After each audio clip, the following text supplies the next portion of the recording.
Hello, everybody. It's Thursday night. We're live on the Smart Connector group, and I've got a very, very special guest for you tonight. She's a brand strategist, a speaker, and an author of the most amazing book called The Empathy Edge.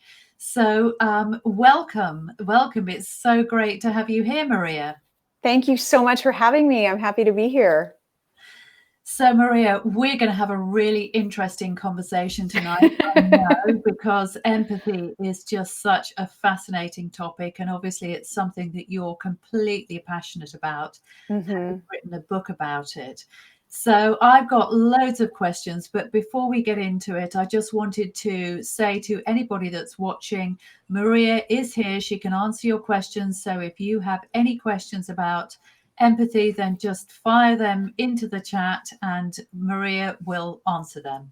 I mean, hopefully there won't be too many because we want to have a good chat as well. But anyway, we're here to serve you. Mm-hmm. So, Maria, let's just start by. I would just want to kind of ask you what made you choose empathy as your topic. What made you get so passionate about it? Well, that is an interesting question because, as you mentioned, I am a brand strategist, and people have asked me, why did a brand strategist write a book about empathy? And it was a variety of factors, to be honest. Back in the fall of 2016, we had a presidential election here in the United States. And at the time, my son was 2.5 years old, and I was just mortified by the behaviors from leadership that I was seeing and what was getting normalized, the hate, the racism, the misogyny that was getting normalized. Well, at the same time, I'm reading books to my child about words are not for hurting. And it just didn't sit well with me about, well, what's the point, right? If they're going to grow up and enter this world where this is going to be acceptable. And I was having the same conversation with a lot of clients, with a lot of colleagues, other entrepreneurs, and sort of wringing of our hands, right? What do we do? What can we do? Do we have to run for office? Do we need to join the Peace Corps? And, so many of us, we're consultants, we're coaches, real estate developers, attorneys, software executives, and people were wondering what they could do with their own platform to impact change. And so I embarked on this journey, guided by some other signs from the universe that I should be talking about empathy, to explore empathy as a competitive advantage to business. And I thought, if we can impact empathy in the place where we spend the bulk of our time, which is at work or with customers or with clients, that's more practical to build a better world, because we can't be horrible people through our work and in our own platforms and then expect society to be more empathetic as a result. So I did the research, and the research and the data is out there that empathy improves a business's bottom line. It increases word of mouth marketing. It creates customers for life. It engages employees for better retention and better talent attraction. The incoming talent generations are demanding empathetic cultures and workplaces to bring their talents to, or they don't want to be there. So the data and the research, as I said, were all out there. So I curated that into sort of a playbook. And because I always talk about brand as starting from the inside out anyway, brand is not just your logo, not just your marketing veneer. It's how you do business, how you run your company, your reputation. And so I wrote the book in almost 3 sections where I talk about individuals as strengthening their own empathy as leaders, rippling out to the culture they create and the environment in their business, and what do they do to support and value employees and create a safe environment. And then now you can have a real empathetic brand in the marketplace that's believable and authentic. And, what does that look like? What does that customer experience and customer interaction look like? And so it's been interesting to talk about sort of all these different angles to different audiences. Obviously HR and leadership development and CEOs really care about the empathetic culture piece. Everyone cares about how to strengthen their own empathy as a leader or as a colleague or as a coach. And then yeah, folks, companies are interested at a macro level of how do you create an empathetic brand experience, because you can't really be an empathetic brand. Your brand is just a collection of the actions of the people in your organization. But how, what policies and processes and habits can you put into place so that people perceive you and understand that you are empathetic because you are listening and valuing your customers? So that was a 3-year journey of research on that. And it's funny because when I started out and I was initially talking to agents a few years back, they didn't get it. They were like, is this a business book or is this a self-help book? And I was like, no, it's both. It's how to augment business with empathy and be a compassionate business. And they were like, we love the writing, but we just don't know how to position it. And now it's all anybody's talking about in leadership and business circles. So not that I wish that a pandemic would accelerate the conversation, but it appears that it has. Wow, that's really, really interesting. Do you think people get confused in business, Maria? Because business is a competitive environment, and a lot of the time, people will behave in, so should we say, a less than empathetic way. I know we've all seen it.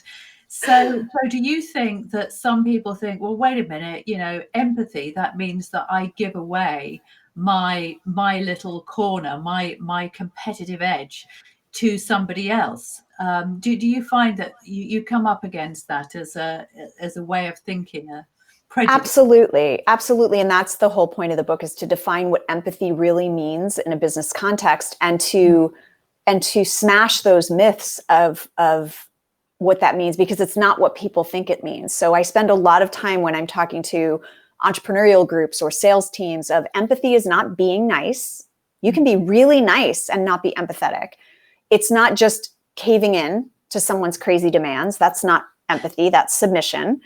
And it's also not just agreeing when you don't agree. Like, that's not empathy either. Empathy is a mindset, and it's a way of perspective taking. It's not even purely emotional. It's there's two branches to empathy.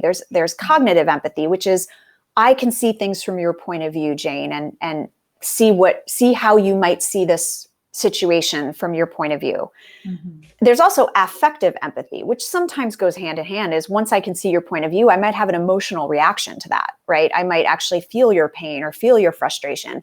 But in the business context, the good news is you don't have to, right? So you don't have to be crying with your employees in a corner and that makes you empathetic, right?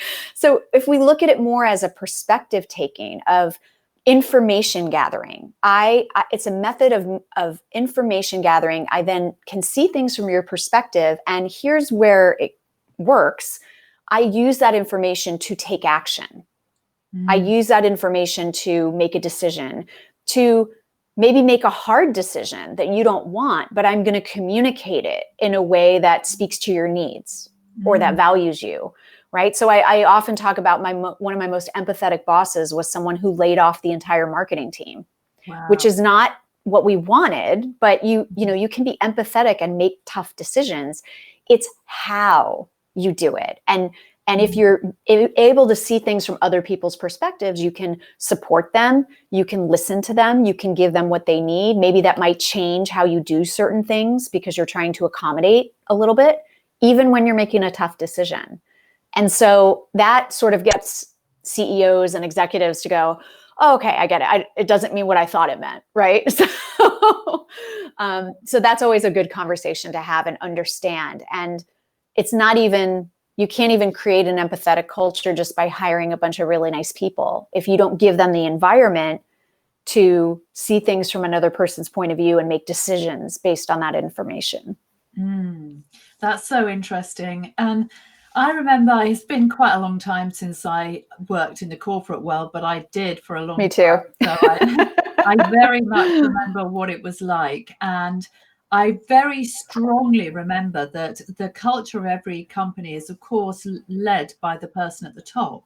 So that kind of ripples down, doesn't it? So do you find yourself working with a lot of CEOs, for example, and do you find, because those kind of people tend to be very, very driven and very strong characters, do you find that they are resistant to change, or do you find that they're open? Not all of them. The funny thing is, again, one of these other threads that caused me to write this book is when I was running brand workshops with my clients, and I do a cross-functional brand workshop. It's not just marketing. So it's the CEO, the CFO, the sales team, the HR department, because it has to be, again, it's not just marketing's job, right? And in the last few years before I started writing the book, this funny thing happened where the CEOs and the most like sort of logical, business-driven, left brain people in the room were saying things like, we want our brand to be seen as empathetic. And I started paying attention to that, especially when I work with tech companies. I was like, that's interesting that you're saying that. Like, tell me more about that. And the whole point was that a lot of those leaders that get it and are successful understand that in the end, it's all about people and relationships. And so they were starting to understand that if we want to have a relationship with our customers, number one, that's got to start on the inside. We've got to be engaging our employees, but we need to be seen as a partner.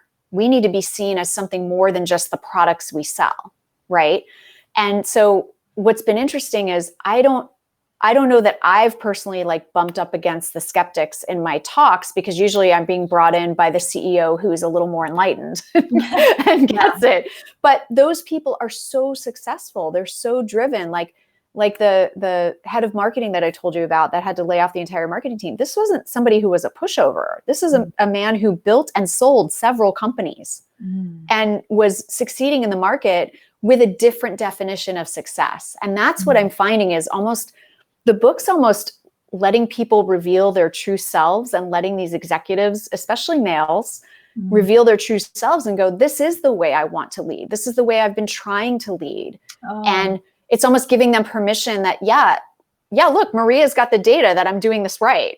That's really amazing. So you're really being a change maker. You're out I there. hope so. I'm trying to redefine. Yeah, I'm trying to redefine that definition of success, that it doesn't have to be cutthroat. It doesn't have to be stab you in the back. It doesn't have to be hold everything to yourself and don't interact or connect with your customers or your employees, or, there's another way. And large companies like Airbnb and REI, which is a sports retailer here in the US, their Salesforce, which folks in the UK will be familiar with, they're proving that model works, and it does not mean a weak position in the market. It means market domination. Amazing. So it's so we've got some comments coming through, and lots of appreciation and support. Empathy is so important. Yay! Culture in the workplace. Empathy is key. People are saying so. Lots of appreciation out there already. Part of the empathy army. I like it. So COVID-19 has obviously thrown up a lot of challenges for business. Oh my goodness. So as you said at the beginning of the interview, that's the whole topic of empathy must have very much been at the forefront of people's minds, because over here, the employees have been furloughed and businesses have really been through the mill. They created opportunities on the one hand for certain businesses, but equally it's been very tough for many. So how has your skill set and your passion been in demand over the last few months? Well, it's interesting because the companies that are embracing empathy are actually adapting and pivoting very well. And at a macro level, if you look at the brands that are adopting empathy for their employees, for their health and safety, empathy for their customers' health and safety, and empathy for their communities. The brands that are out there leading with empathy are going to come through this. They're the ones that are going to win. And there's data that shows that. There's data that shows that people are watching and listening, and they want to know what you're doing beyond just selling your products and services right now, right? But the thing is, empathy has always been an undervalued skill in marketing your business. So marketing is built on empathy. It's built on understanding who your customers are and what they need, what they desire, what they fear, what they value. And the companies that have been able to nimbly reset and say, okay, let's rethink. Our customer is not the same person it was 6 months ago, or he or she was 6 months ago. What do they need now? And I've just seen remarkable examples from companies, both big and small. I'll give you a great example of a local wine shop here in where I live. I live in the San Francisco Bay Area in a little town just 10 minutes south of the city. And there's a local wine shop that is run by two women, two partners, and they rely on people coming into the shop. They had just moved into a new location, right? And they create a very curated experience. They hand select all the wines they have, and then COVID hit and their business got shut down. And so very quickly they were like, what do our customers need? Well, number one, our customers need wine right now. More than ever. Yeah. And also just, okay, what do we need to do to adapt? So they quickly got an e-commerce site up on their website. And it's not perfect. It's not very user-friendly. It's not beautiful. It's just functional, right? And they got that up and they said, we will deliver to you if you're within a 25-mile radius. Like the two owners jumping in their cars and delivering. And they have reached so many new customers that way that they may never have reached before. Yeah. And so that's just one example of the idea of like taking that step back and going, where are they now? Right. So other companies, for example, if you look at like software companies that have big sales teams, they are rethinking their sales strategy. So, what do our customers need right now? Our customers are scared. Our customers are frozen with not knowing what to do. What do they need from us right now? They need us to be really prescriptive. I mean, they need us to be like, tell us what you need, not a hard sell, but if I can identify your problem, here's the 3 things I think you should be doing right now, which is different from maybe their sales approach in the past. Yes. Some companies who know their customers really well, that won't work for their customers. Their customers just really need to be supported and really need to know that they have options. And so maybe for those customers, it's let us know what you need. Here's some ideas. Here's some things we've packaged together based on what we're hearing from some other people. But when you need us, call us, we'll be there. And that works for their customers. And that's the beauty of knowing your customers really well, seeing things from their point of view and using that empathy to drive your sales strategy, your marketing messaging, make sure you're not tone deaf right now, right? And so I've been asked by a few clients to come in and go, can you even just help us rethink the pivot? Like maybe we're not going to redo the brand messaging right now, but we need to be saying something different to the market. We can't be saying what we were saying in January because that's not where our customers are. Yeah. So that's been interesting. Fascinating. So it's such a great subject. My brain's firing off in all directions. So empathy is experiential marketing, really. It's just it's a great topic. So I know that some of our listeners or viewers will be thinking, well, I'd like to be a more empathetic person. Am I an empathetic person? How can I tell whether I'm empathetic? And how can I tell whether other people are empathetic? So I'm wondering if you might be able to illuminate us on that subject. Yes, absolutely. And I, in the section of the book that I have about leaders, it's really about individuals, whether you're a leader or an aspiring leader. And so that's really the personal work, the work that you have to do internally. And I should add, no matter your sphere of influence. So even if you're running a company of one, or you work in a company and you have just a team of 5 colleagues, you can be that model of success where you adopt empathy as your perspective and as your viewpoint. You do your work and you excel with empathy. And then people can look at you and say, oh, I see, I can be successful here acting like that. And you sort of create this, you light the fire of representation, of showing that there's another way to be successful. But yeah, that's a big piece of it. And I have to be honest, Jane, like that's the piece of my book I keep going back to in this whole quarantine for myself. Reminding myself of those habits and those practices because we're all stressed right now. So the first most important one to strengthen your empathy is to practice presence. And whatever that means to you, it doesn't mean, 7 days of yoga retreat. It doesn't even mean yoga or meditation. It could, But whatever grounds you into the here and now, whether it's taking a few deep breaths before an important meeting or a presentation and silencing your phone and putting your laptop away, whether it's just having a cup of morning coffee or tea with no screens and just gathering your thoughts and being present. And noticing your body, just noticing like where the stress is in your body, where you're holding tension.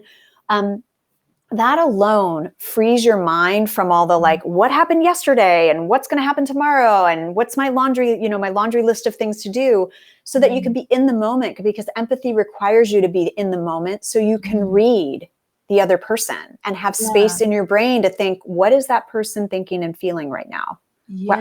And not even thinking and feeling, how are they seeing this situation?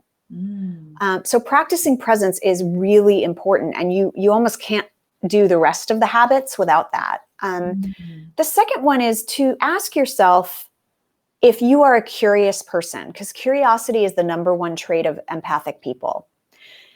Again, if you are curious about someone else, are in a conversation, are you asking more questions than you're talking about yourself? And which is, by the way, always hard for me to do in interviews because I'm being asked all the questions and I want to ask all the questions. I think you're coming across it is that okay? Do I have a pass? Okay, great. But this idea of getting curious. So instead of the defensiveness, and this is my agenda, especially, this is really great, especially with people that disagree with you. Whether they disagree with you about the way a project should be run, or they disagree with you politically, or they disagree with you about raising kids. I mean, whatever the topic, it's getting curious. So instead of, here's why I'm right and you're wrong, why do you see things that way? What does success look like to you? How do you see that playing out? Tell me more. Can we dig into that a little bit more? And that does two things. Number one, that lowers someone else's defenses because now they feel heard. And two, it gives you vital information so that you can then not even figure out, they're telling you their point of view, right? You don't have to guess what it is if you're letting them speak and telling you, and then you can then find common ground. You can find like, oh, okay, so I want to do the project this way. You want to do the project that way. I see where you're going with that. I actually agree with you. I want the project to go that way too. Let's look at how our different ways of getting there we might be able to find a compromise or find a better way forward together. So just the very act of getting curious about someone else is, if you are that person, and not interrogate them, but just if you are that person, you probably are very empathetic. If you're almost more interested in people than you're interested in telling them about you, then you probably do have an empathetic bent. And I would say the third thing is, once you ask the questions, actually actively listen to the answers. So active listening is an important thing. And this is a hard one for me. I will be honest. People say like, you must be so empathetic. I'm like, no, I'm not. That's why I wrote a book. But this idea of listening, truly listening, sometimes what I do to make myself stay present is I take notes while someone's talking, maybe even in a heated conversation, so that I'm not just spending the whole time thinking about what I want to say in rebuttal to them. I'm actually listening to what they say. And I could maybe even restate it. So what I hear you saying is this, this, and this. But that idea of getting people to further elaborate and elaborate and elaborate does so much to diffuse the tension, but also get them talking. And I have found that to be an effective technique in my brand workshops as well. So often, well, almost always, there's some naysayer in the room that thinks branding is just a bunch of nonsense, right? It's usually a product person or whatever. They're out there for sure. and they just come into the meeting because they want to like give marketing a piece of their mind. And I kind of let them go. I kind of like when they talk about like, well, that'll never work. Or, I think that's a stupid idea. Or I'll be like, tell us more about that. What do you mean by that? Why does that cause such a reaction for you? And you get them talking and it's like magic. You can actually see their like blood pressure coming down, and you can see, and again, because empathy is all about being seen, heard, and valued. And if you are an empathetic person, people in your midst will feel seen, heard, and valued, whether that's coworkers, employees, subordinates, your managers, whoever's in that sphere of influence for you. Clients, the most important ones. Yeah. Yeah, of them. Yeah. Yeah. Oh, them. Yeah. So I'm really getting as well that it's a lot of it is about energy, isn't it? And it's Mm-hmm. you mentioned about being present, but Mm-hmm. if you've got your mind on other things, or if you've, as you pointed out, or if perhaps you've got an agenda that's going on in the back of your head, Mm-hmm. when you're speaking to somebody, you can be asking those questions with your own agenda ticking it, around your Mm-hmm. brain, can't you? Mm-hmm. Um, Absolutely. yeah. So it's not just following a set of behaviors, is it, Maria? It's also very much to do with what's going on up here, isn't it? For sure. And that's the thing, is you can't script it. I'm often in the whole chapter about branding, I talk about customer service. And yes, you can provide guides and scripts. You can even try to hire people that are emotionally intelligent. And, that's a whole other topic. But at the end of the day, are you providing an environment where you can let them react in the moment and give a customer what they need to solve that particular problem? Or are you going to hamstring them with different policies and procedures? And, I would love to do this for you, but I can't because I have to get approval for giving anybody more than a $10 credit.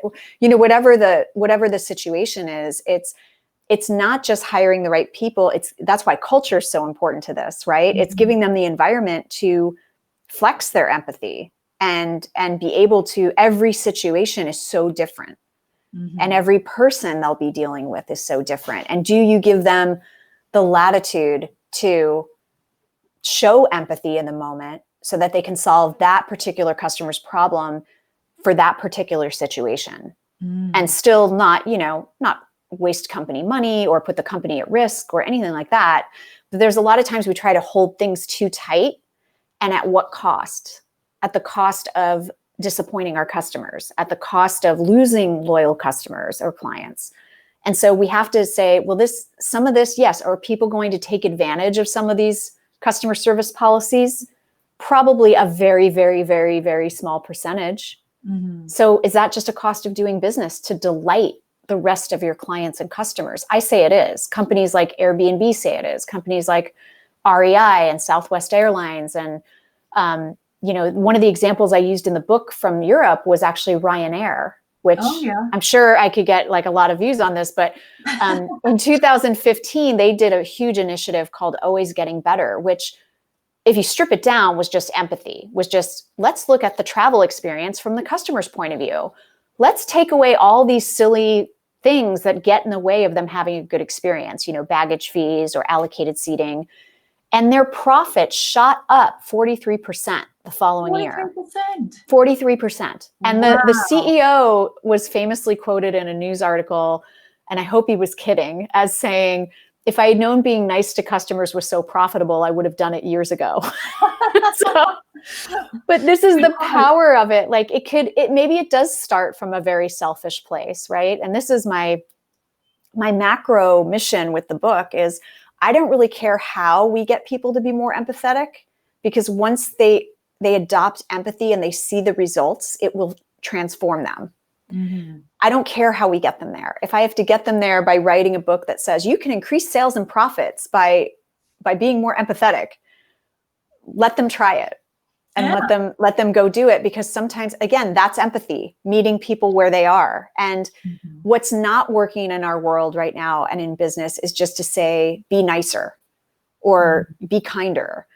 You need to give people, sometimes you do need to give people a reason why. Like my 6-year-old, sometimes I need to give him a reason why he's got to tidy up his toys, because there'll be a treat waiting for him at the end, right? Yeah.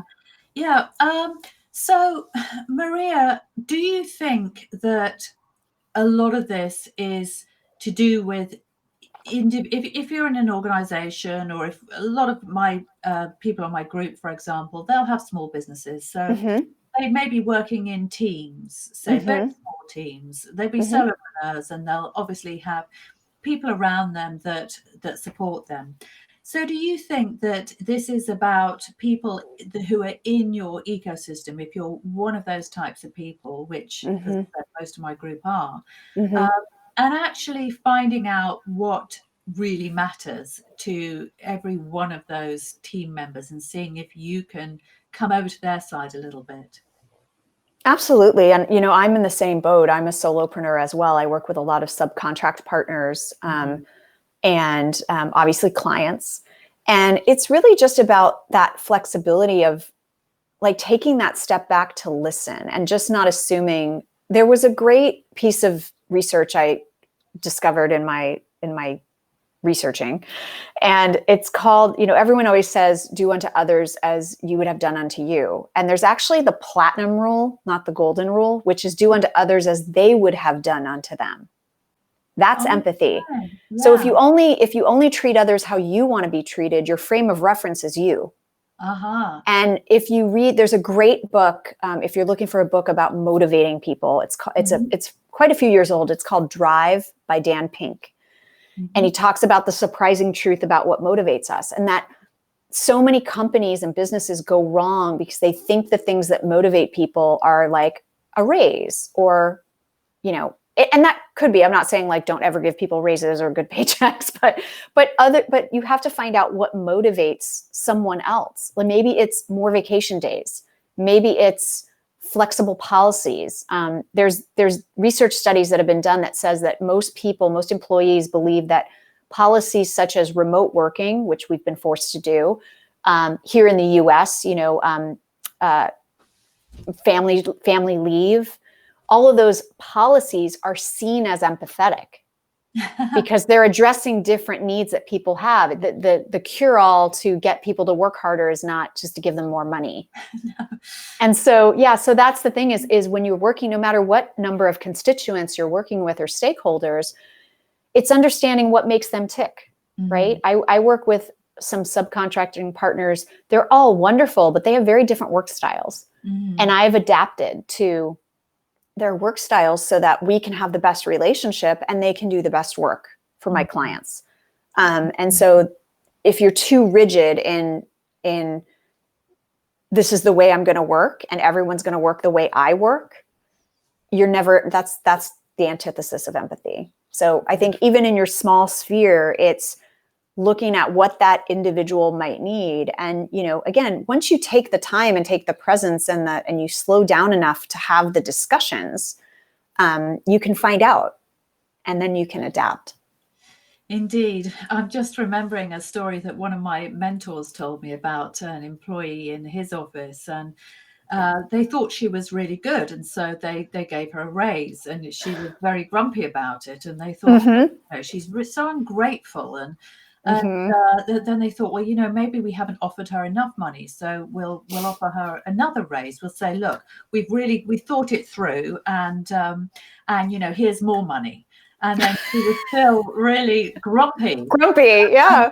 And then she'd walk around the office with a long face. And then somebody said, well, what's the matter? And she said, I'm really missing I'd really like to go to the gym on Friday afternoon. So I'm all set up and there's a class on the gym on Friday afternoon and I'm missing it.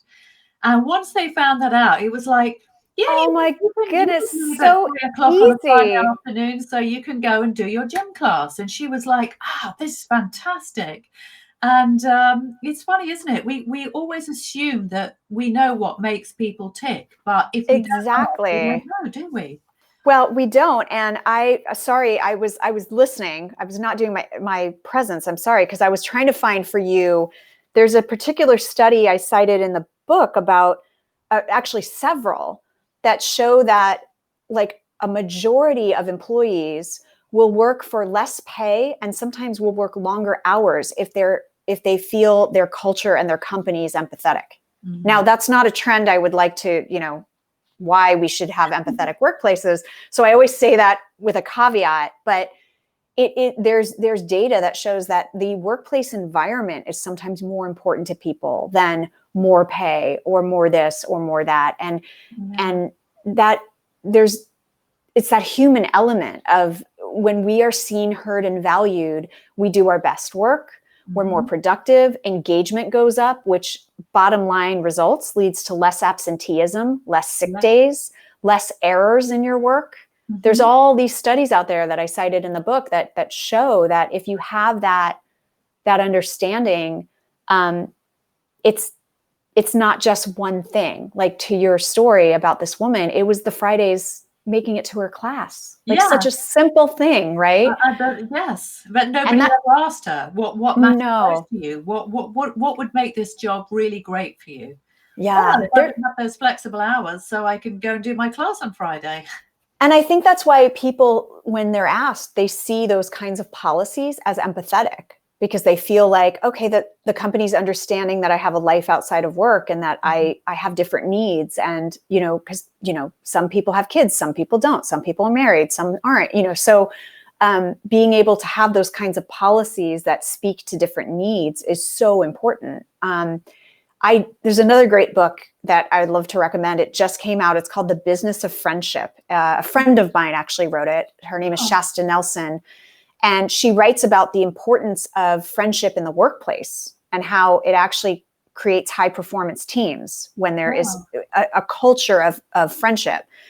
And it's just, all it is this idea, which kind of why she quoted me in the book. It's this marriage of empathy and those relationships, because if you take the time to understand, to get to know someone and to understand their context, number one, you now have a lens to understand where they're coming from when they disagree with you in a meeting, or they put a crazy idea out there, or they get offended by something. Like, you have context. If you know that someone's taking care of an aging parent, you know why they might be coming in late every morning, right? Yeah. Or you know why they might be like, just every time you talk to them, they're a mess, right?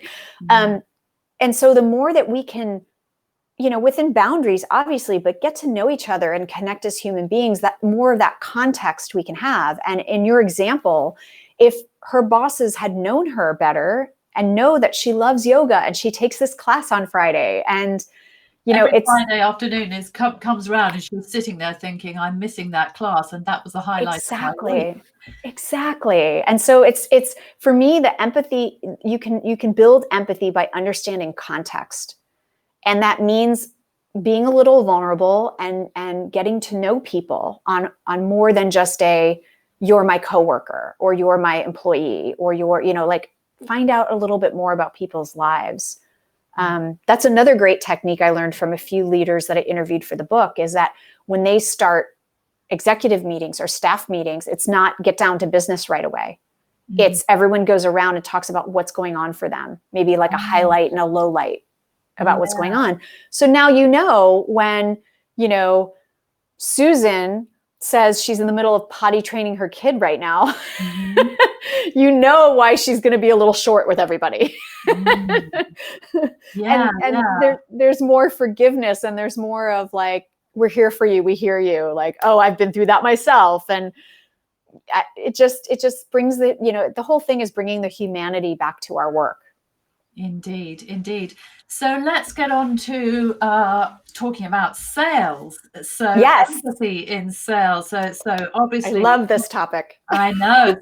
So all entrepreneurs need to sell, and we need to make sales. So how can being more empathetic help us make more sales, generate more revenue for our businesses?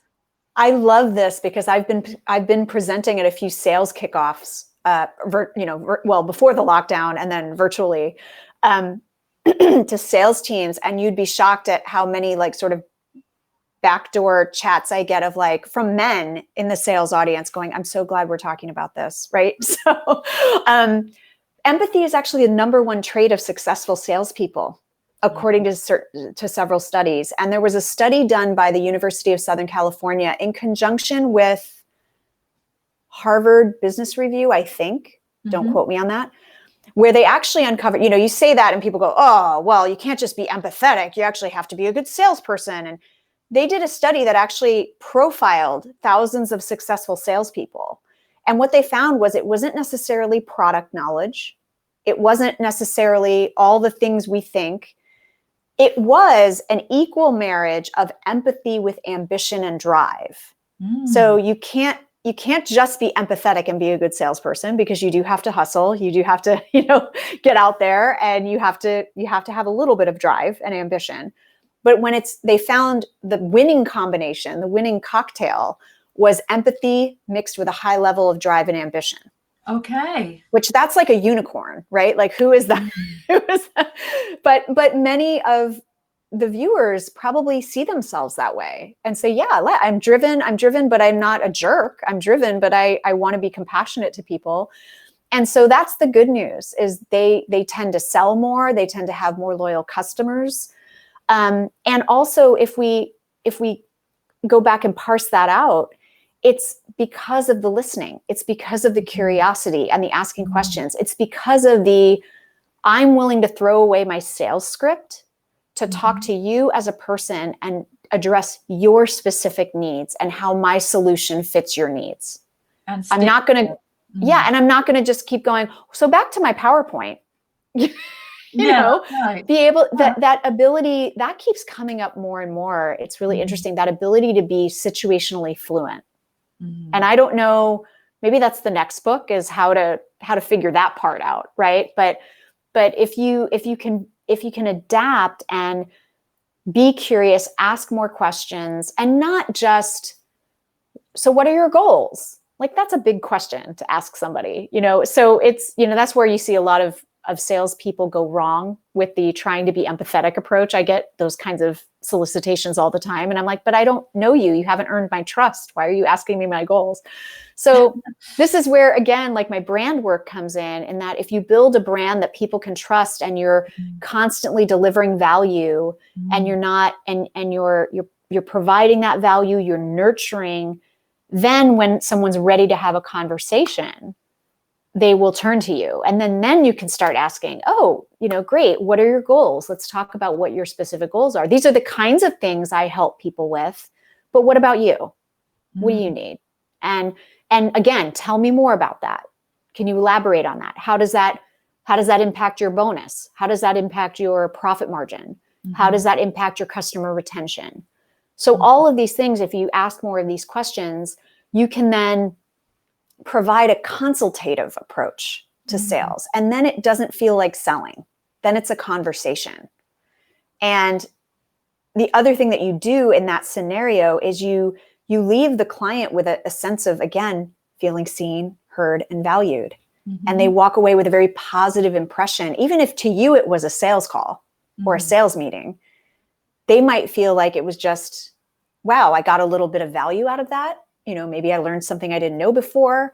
I feel like I was heard. I feel like the person, when they adapted what they were talking to me about, it wasn't about things that were irrelevant. That's the worst kind of sales pitch, right? I get those when I see demos all the time. And it's like, you're trying to show me every feature and function, but I haven't had a chance. You didn't ask me what I'm actually trying to accomplish with your tool. And if you had, you'd only be showing me 3. Yeah. And you'd be showing me how to use those 3. And all the other stuff is great. You can show me that later. But I know that was in your sales script, but that's not the conversation I wanted to have right now. And I've seen, it's so funny, Jane, because I worked in enterprise. I worked in, obviously, in marketing for software companies, but supporting enterprise sales teams, like hundreds of sales teams with huge quotas. An average sales price of like 100 to 500K for our products and services. And one of the most successful salespeople in one of the companies I worked for, I don't think he'd ever done sales before. I think he came from education or academia. I don't even know. It was just something crazy. And year over year, he was the company's best global salesperson. So it just goes to show that if you can just really relate to people and connect with them and be smart about it, and how do you take what they're telling you and say, okay, I hear what you're saying, Jane. Here's how the product solves that problem, or here's how the solution will address that. If you can speak to those specific points and drive the conversation and be willing to throw away the script, sometimes it can have tremendous results.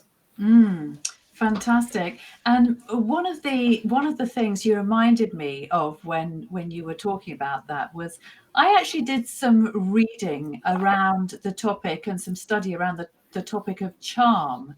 Mm. So interpersonal charm. And what I found when I looked at this is that people considered other people to be charming when they just started asking them questions about themselves rather than Yes. going into talking about themselves, because Right. we all have this very deep need, don't we, to be noticed and to be heard and to be seen.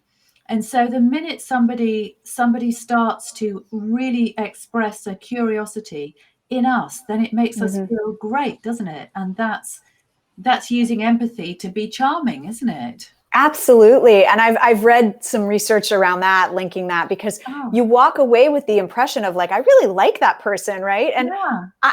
I've had this experience as I've tried to hone this more and more when we were going to live networking events. But I'm not faking it. I actually am really curious. That's the thing, is some Yeah. people might feel like, well, what if the person's really boring? And you might have to look at that. But for me, it's like, I do want to know more about the other person, because and maybe it's an insecurity. I just think they're probably more fascinating than I am. And so, but it's surprising how I've had conversations with people where they might have learned nothing about me or my business.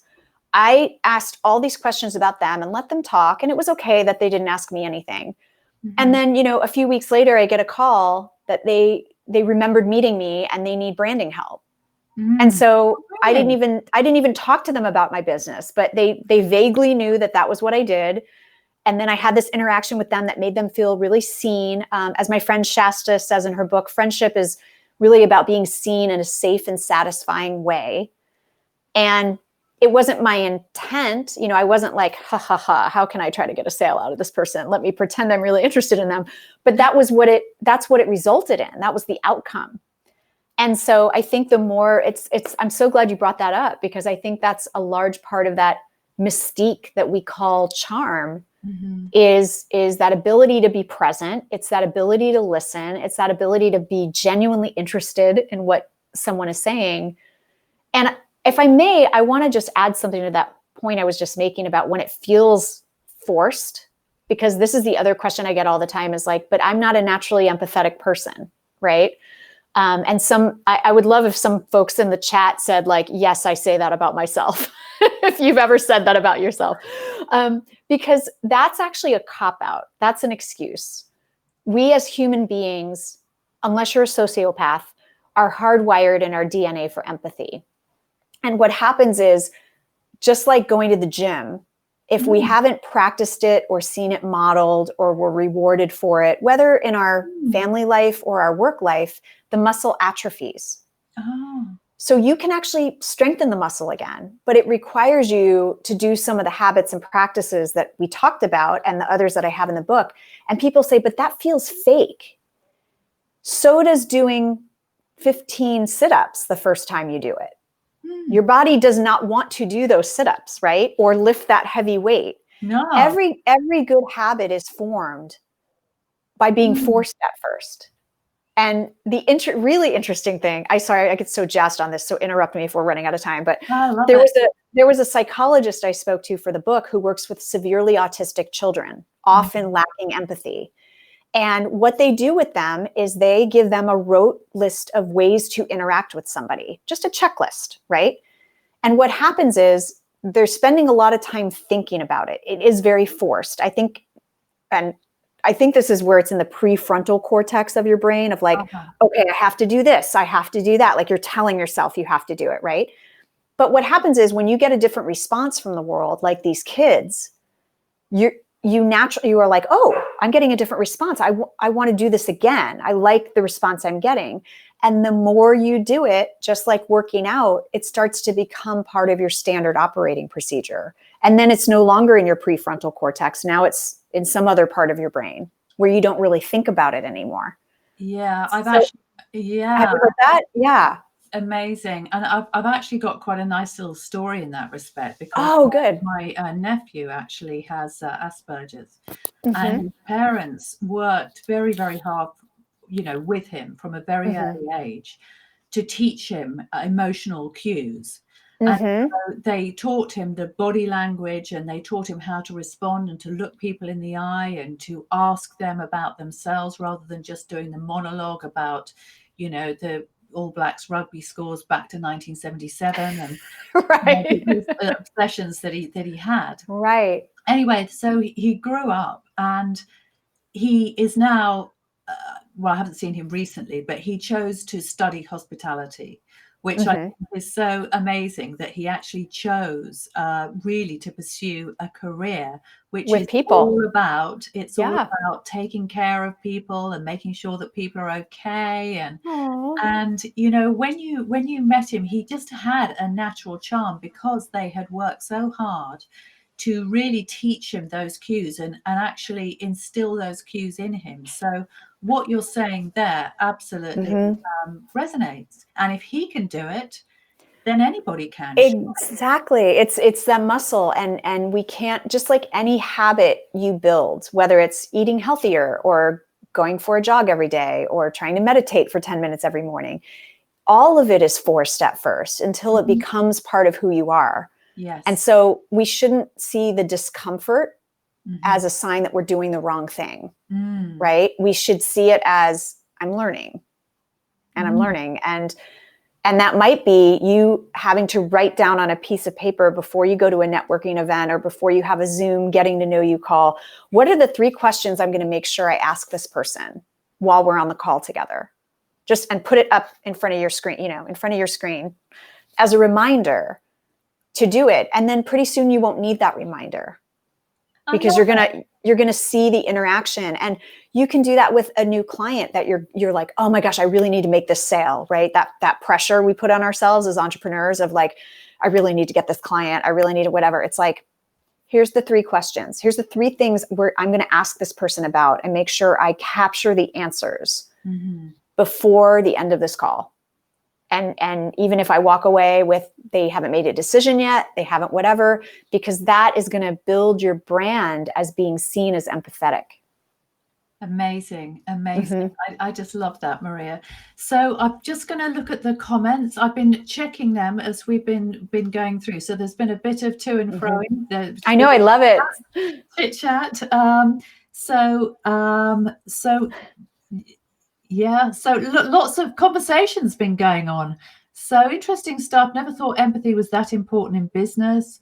Working from home is a massive plus for me from a loyalty perspective towards my employer. Hey, Jonathan, think about it. Empathy is simply understanding people and looking at what their needs are. So you've got people that are translating what you're saying. And yay, thank you. This is the same as in life, as in business. Okay. Like nurses and midwives, but leads to burnout. However, empathy is the key to midwifery client satisfaction. Okay, so we've got somebody with a background there in that topic. Andy Phillips, still so true, still too much to learn, still so much to learn and improve. Mate, I've been doing that my whole life. Ha ha. It was some interesting chats. That's why I'm on the train, always learning. Okay. So we've got just lots of appreciation and sparked up lots of conversations, which is lovely. Actually, we don't always get that. We sometimes get questions, but we don't get a lot of conversations that right. Go on at the same time. That's wonderful. Yes. Okay. Well, I just wanted to say thank you so much for joining. Oh, thank you for having me. It's been really wonderful, and of course, you've got your whole day ahead of you, haven't you? There in California. Yes, and you're getting ready to go to bed. Exactly. Hopefully soon. Yes, good. Yeah. along with my in-laws in Scotland. So. Indeed. Yeah. So I hope they'll be able to watch this. And what are their names? Well, the Rosses. So the Rosses. The Ross family. Yes. Okay. Yes. I'm actually Italian. My maiden name is Piccinini, but I married a Ross, which is a lot easier. Yeah. Yes. Ross is a good Scottish name. It is. It is. is. Okay. Well, thank you so much again for joining us, Maria, and look forward to seeing your next book as well. Thank you so much. And thank you all for having me and being so open to the conversation, because I love talking about this, because the more of us that redefine success, as I said, and we create the models and people start to look up to us as, ooh, she's really empathetic and she's successful. I want to be like her. The more we can make the world more empathetic when we, go off the clock and we're living our lives. Amazing mission. So fantastic. Well, thank you again. And we'll Thanks. see you soon. Bye, everybody.